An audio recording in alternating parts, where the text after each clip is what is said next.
ছাত্রছাত্রীরা দেখো, তোমাদের আজকে তাপের জন্য যে ভিডিওটা নিয়ে এসেছি সেখানে আমরা আজকে আলোচনা করব যে তাপীয় রোধ কি। ঠিক আছে, দেখো আগের দিন আমরা পড়েছি যে তাপের পরিবহন কি, সেখানে আমরা তাপের পরিবহন সম্পর্কে জেনেছি।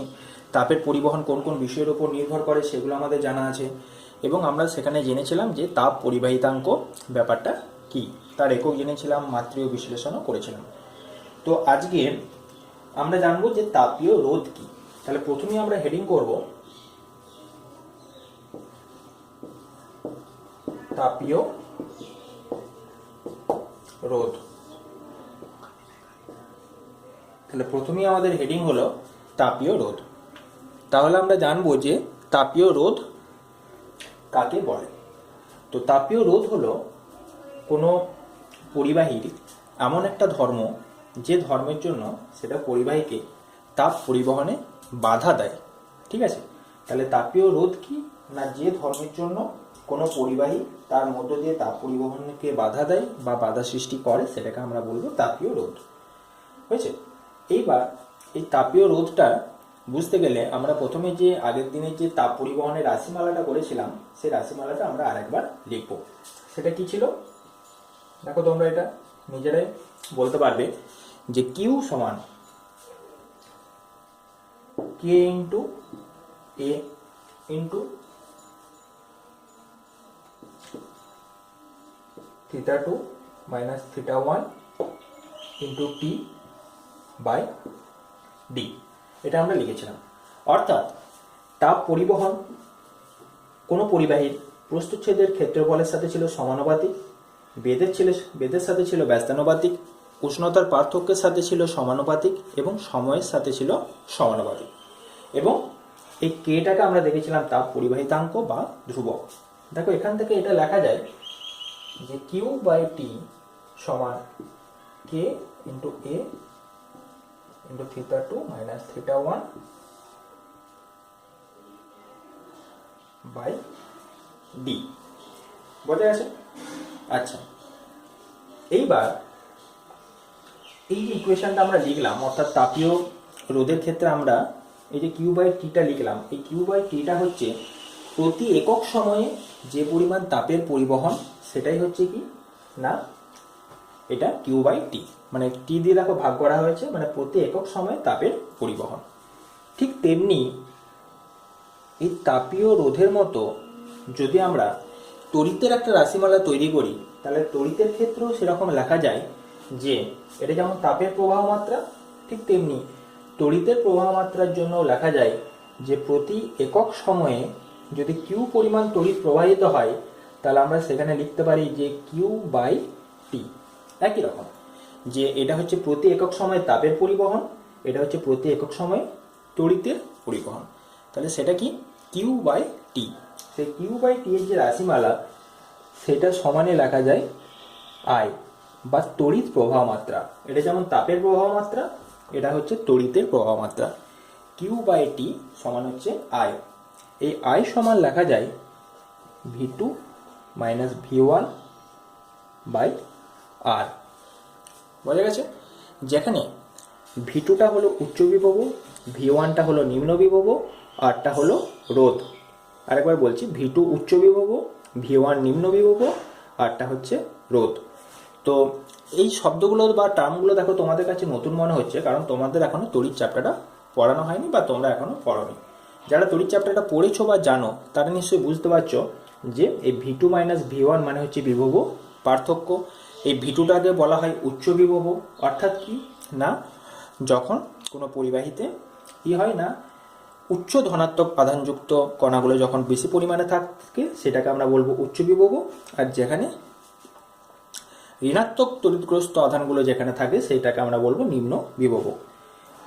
এখানে তাপ যেমন উচ্চ উষ্ণতাযুক্ত বস্তু থেকে নিম্ন উষ্ণতাযুক্ত বস্তুর দিকে পরিবাহিত হয়, ঠিক তেমনি তড়িৎ উচ্চ বিভবযুক্ত স্থান থেকে নিম্ন বিভবযুক্ত স্থানের দিকে পরিবাহিত হয় একই রকম।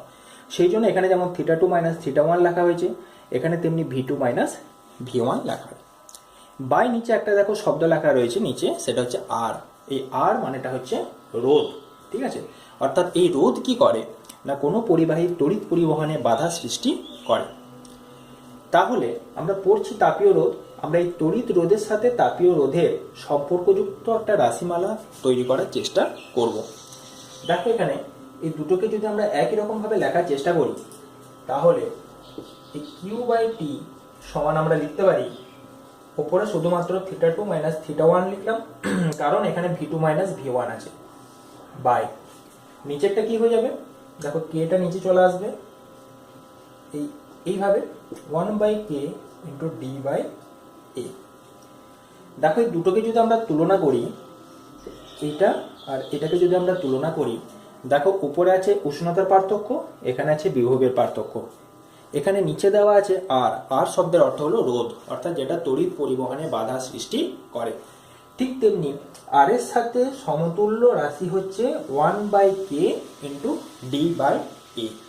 তাহলে এই যে অনুরূপ রাশিটা, এই যে তড়িৎ রোধ আর এর অনুরূপ রাশি, এই যে রাশিটা 1/K × D/A, এটা কি আমরা বলতে পারি তাপীয় রোধ। ক্লিয়ার হয়েছে ব্যাপারটা? তাহলে এই ক্যাপিটাল আর যেটা আমরা এখানে লিখেছিলাম, এই ক্যাপিটাল আরটা ছিল কিসের রোধ? তড়িৎ রোধ, তড়িতের রোধ। ঠিক আছে, এটা একটু লিখে রাখো। V2 মানে হচ্ছে উচ্চ বিভব, আর V1টা হচ্ছে নিম্ন বিভব। বোঝা গেছে? আচ্ছা, আর এই 1/K × D/A এই পুরো রাশিটা হলো তাপীয় রোধ, যেখানে শুধু আরটা হচ্ছে তড়িৎ রোধ। কিভাবে পেলাম না, দুটো রাশিমালাকে আমরা সমান করে বা সমতুল্য গণনা করে আমরা অনুরূপ রাশি হিসাবে আমরা এই মানটা পেলাম। অর্থাৎ তাপীয় রোধ সমান আমরা এটা বলতেই পারি। আচ্ছা, এদিকটা একটু যদি মুছে দিই,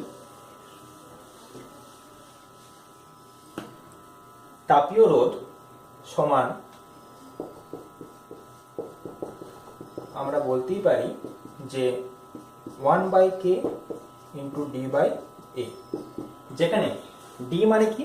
পরিবাহীর বেধ বা দৈর্ঘ্য। দেখো উপরে আছে D, তাহলে আমরা এটা লিখলাম পরিবাহীর বেধ, এটা আমরা আগের দিন পড়েছি, বা হচ্ছে দৈর্ঘ্য, বাই কি K।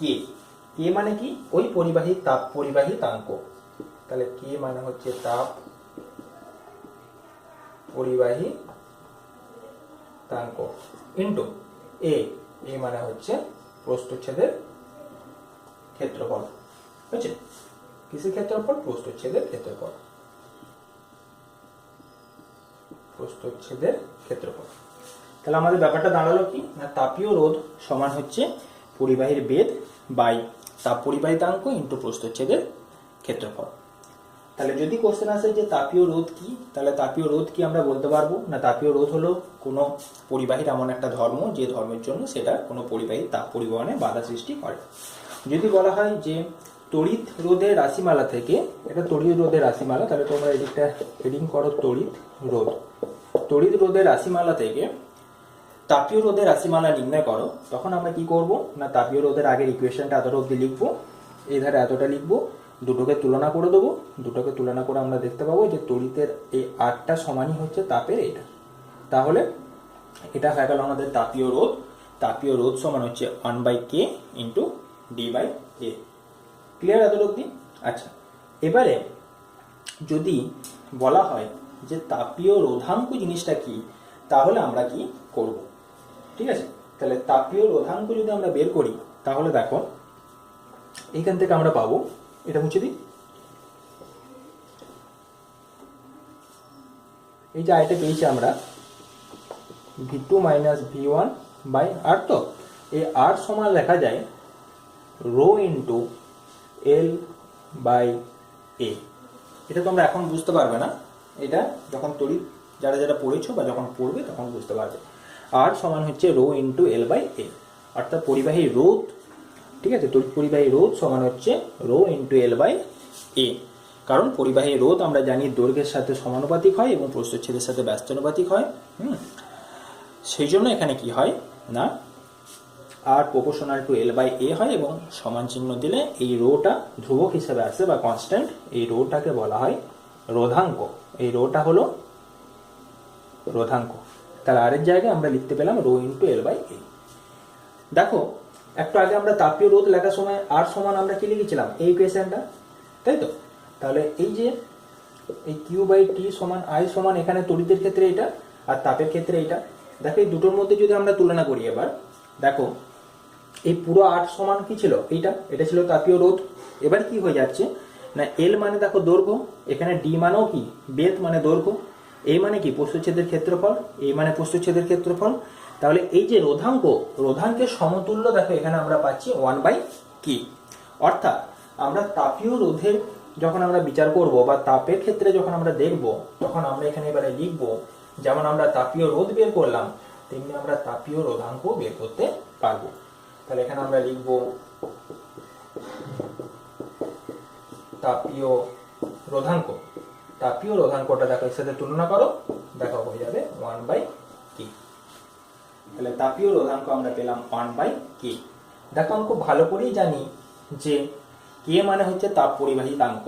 তাহলে আমরা এটা লিখতেই পারি যে তাপীয় রোধাঙ্ক সমান হচ্ছে তাপ পরিবাহিতাঙ্ক।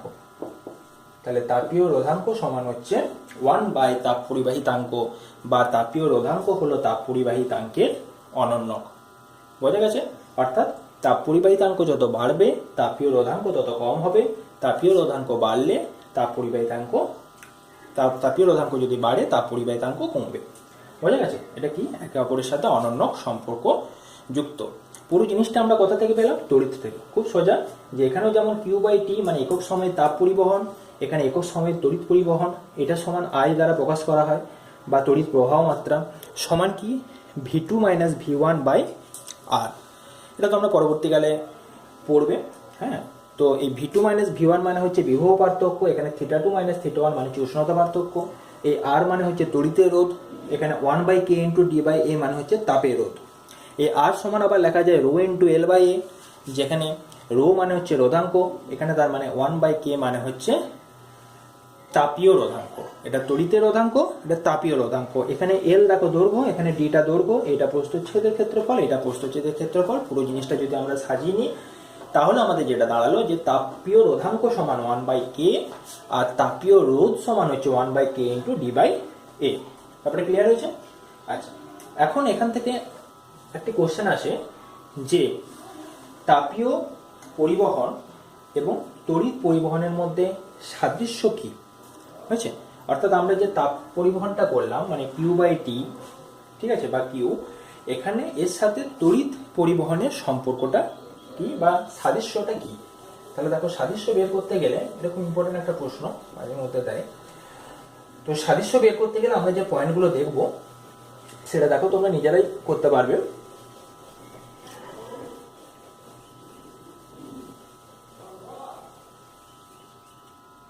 দেখো 1 নম্বর, আচ্ছা এটা রোধটা কেটে দিলাম, এটা পরিবহন লিখছে, তাপীয় পরিবহন, আর এটা হচ্ছে তড়িৎ পরিবহন। ঠিক আছে, তাহলে তাপীয় পরিবহন আর এটা হচ্ছে তড়িৎ পরিবহন। এদের মধ্যে কি বের করবো আমরা? সাদৃশ্য বের করবো বা মিল খুঁজে বের করবো। তাহলে প্রথমত কি হবে, দেখো তাপীয় পরিবহন বলতে আমরা কি বুঝি? তাপীয় পরিবহন বলতে আমরা বুঝি এটা, দেখো যে এটা হচ্ছে দুই প্রান্তের উষ্ণতা পার্থক্যের সাথে কি সমানুপাতিক। বুঝেছো? দেখো আমি একটু ইকুয়েশন এখানে লিখে দিই, তাহলে তোমাদের বুঝতে সুবিধা হবে যে কিউ সমান আমরা যেটা পেয়েছিলাম যে K into A into θ2 minus θ1 into T by D. বুঝেছো? আচ্ছা, আর এখানেও আমরা বা কিউ বাই টি যদি আমরা করি, এখানে যদি আমরা কিউ বা একক সময় যদি আমরা বের করি তাহলে কিউ বাই টি, আর এখানেও আমরা কিউ বাই টি যেটা পাবো সেটা কি V2 minus V1 by R. Clear? আচ্ছা, এখন এটা উষ্ণতা পার্থক্যের সাথে সমানুপাতিক, আর এটা কি দুই প্রান্তের বিভব পার্থক্যের সাথে সমানুপাতিক। সমানুপাতিক, অর্থাৎ V2 মাইনাস V1 এর সাথে সমানুপাতিক। বিভব পার্থক্য যত বেশি হবে তড়িৎ পরিবহন তত বেশি হবে, উষ্ণতার পার্থক্য যত বেশি হবে তাপীয় পরিবহন তত বেশি হবে। হয়েছে? 2 নম্বর কি না, এই যে তাপীয় পরিবহন দেখো প্রস্থচ্ছেদের ক্ষেত্রফলের সাথে কি সমানুপাতিক, এটা যত বাড়বে Q এর মানটা তত বাড়বে। তাহলে 2 নম্বর আমরা লিখতে পারি প্রস্থচ্ছেদের ক্ষেত্রফলের সাথে সমানুপাতিক। এটা তোমরা আগেই পড়েছো, আগের দিনে আলোচনা করা হয়েছে যে প্রস্থচ্ছেদের ক্ষেত্রফলের সাথে সমানুপাতিক। এবার আমরা দেখে নেবো তড়িৎ পরিবহনটা কিভাবে প্রস্থচ্ছেদের ক্ষেত্রফলের সাথে সমানুপাতিক। দেখো এই যে V2 মাইনাস V1 বাই আর, এই আরটাকে একটু আগে আমি লিখলাম যে রো ইন্টু এল বাই এ, হয়েছে? রো ইন্টু এল বাই এ, এটা হচ্ছে রোটা। তাহলে এখান থেকে এটা উপরে চলে যাবে, তাহলে এরকম লেখা যেতে পারে যে V2 মাইনাস V1, এটা উপরে গেল রো ইন্টু এল। ক্লিয়ার হয়েছে ব্যাপারটা? দেখো রো ইন্টু এল। তাহলে পরে আমাদের এখানে তড়িৎ পরিবহনের ক্ষেত্রেও এটা আমরা লিখতে পারি যে 2 নম্বর যে জিনিসটা সেটা হচ্ছে, এটা হচ্ছে প্রস্থচ্ছেদের ক্ষেত্রফলের সাথে সমানুপাতিক। কারণ আমরা আর সমান rho into L by A লিখলাম, এটা উপরে চলে গেল, তাহলে V2 minus V1 into A by rho into L হলো। হয়েছে? 3 নাম্বার দেখো এখানে বেধটা দেখো নিচে আছে, মানে দৈর্ঘ্যটা নিচে আছে, এখানেও দেখো দৈর্ঘ্যটা নিচে রয়েছে। তাহলে 3 নাম্বার আমরা লিখতে পারি যে উভয়ই হচ্ছে পরিবাহীর দৈর্ঘ্যের সাথে ব্যস্তানুপাতিক, তাই তো? 3 নাম্বার হচ্ছে পরিবাহীর দৈর্ঘ্যের সাথে ব্যস্তানুপাতিক। দেখো এখানে এলটা নিচে আছে, অর্থাৎ তাহলে এলটা যত বাড়বে কিউ এর পরিমাণটা তত কমবে, অর্থাৎ তড়িৎ পরিবহনের মানটা তত কমতে থাকবে। তাহলে নিচে আমরা লিখতে পারি 3 নম্বর পয়েন্ট যেটা, সেটা হচ্ছে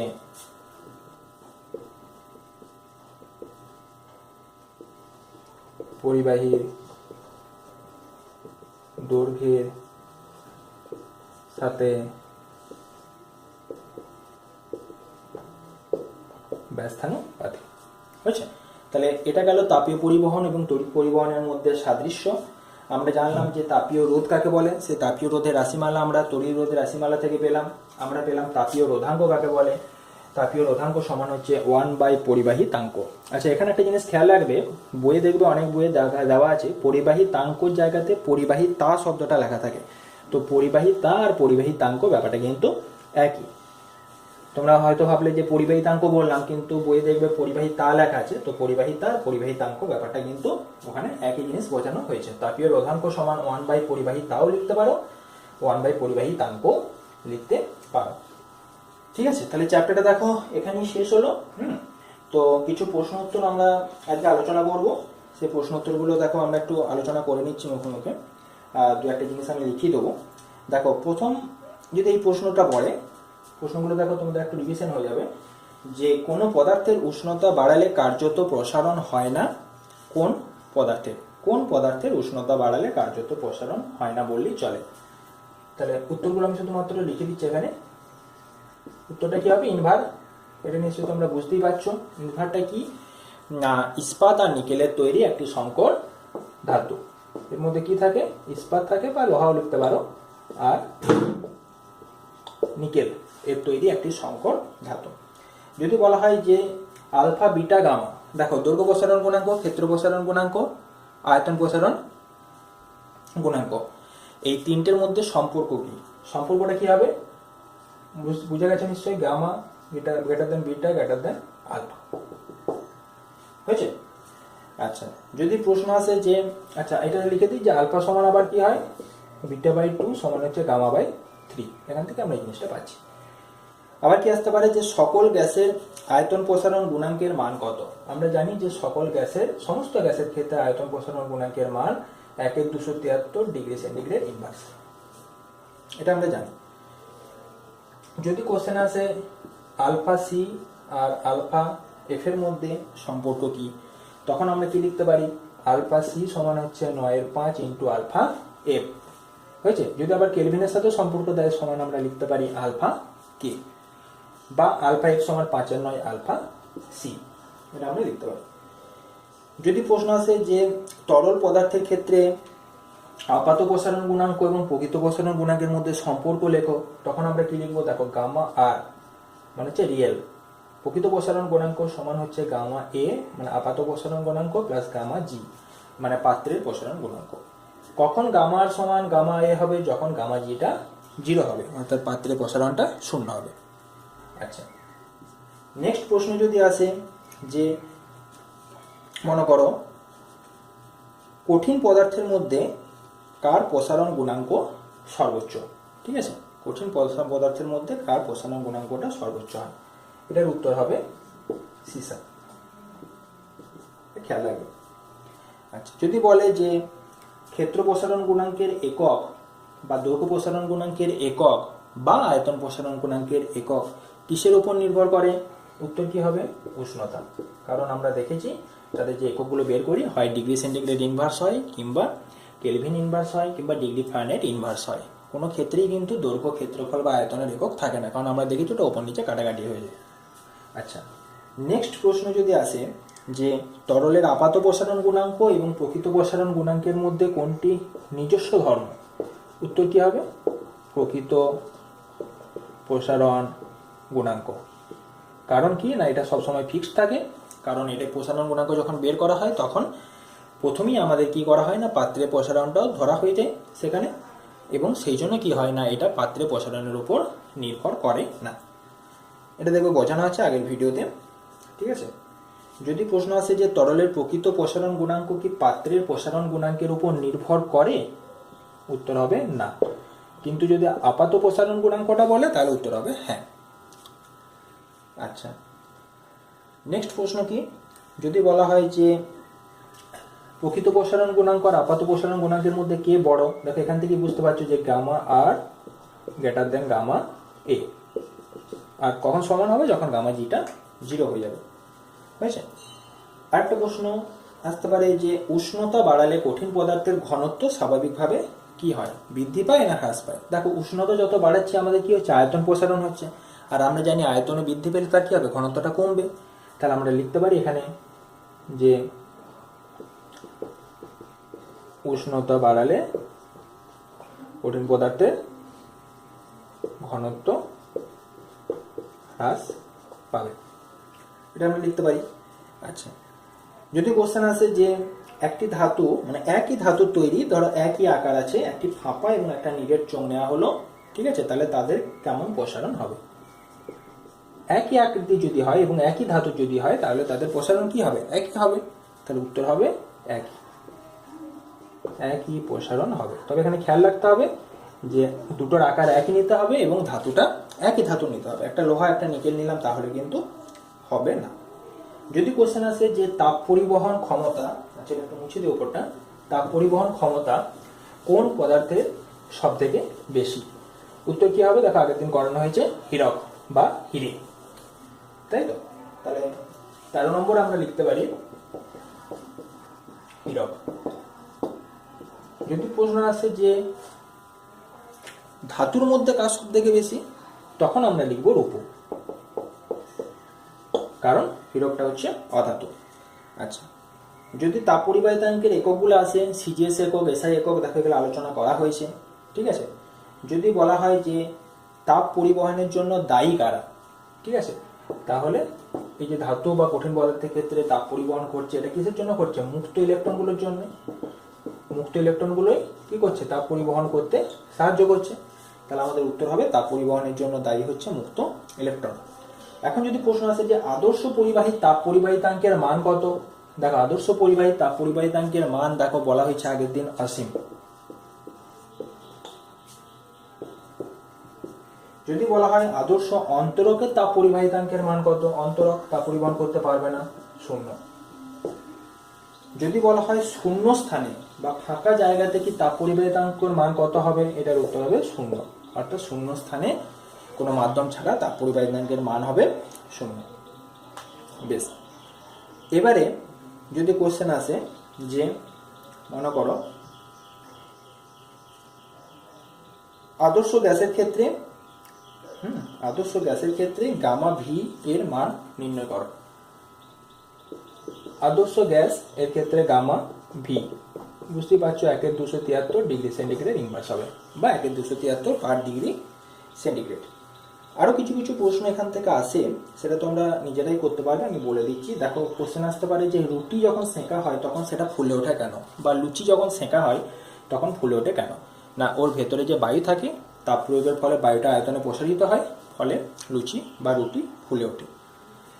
আচ্ছা, একটি বেলুনকে বায়ুপূর্ণ করে যদি রোদে রাখা হয় কি ঘটবে? দেখো, বেলুনটাকে বায়ুপূর্ণ করে রোদে রাখলে সেটা ফেটে যাবে, কারণ বাইরের যে তাপ, সেই তাপে কি হবে না বায়ুটা উত্তপ্ত হবে এবং প্রসারিত হওয়ার চেষ্টা করবে, ফলে বেলুনটি ফেটে যাবে। ঠিক আছে? আচ্ছা, এই প্রশ্নগুলি আজকে আলোচনা করা হলো। এরপরেও তোমরা আরও বই থেকে বা অন্যান্য বিভিন্ন টেক্সট বই এবং অন্যান্য বই থেকে তোমরা পড়বে। বেশ, নেক্সট আমরা অন্য একটা কিছু চ্যাপ্টার শুরু করব, সেই ভিডিও তোমাদের চলে আসবে। বাড়িতে পড়ো, এই চ্যাপ্টারটা পুরোটাই ক্লিয়ার হয়ে গেল। বাড়িতে এটা পড়ো। ওকে, থ্যাংক ইউ। প্রবলেম থাকে তাহলে নিচে কমেন্ট বক্সে জানাবে, আমি অ্যান্সার দেওয়ার চেষ্টা করব। ঠিক আছে, অল দ্য বেস্ট।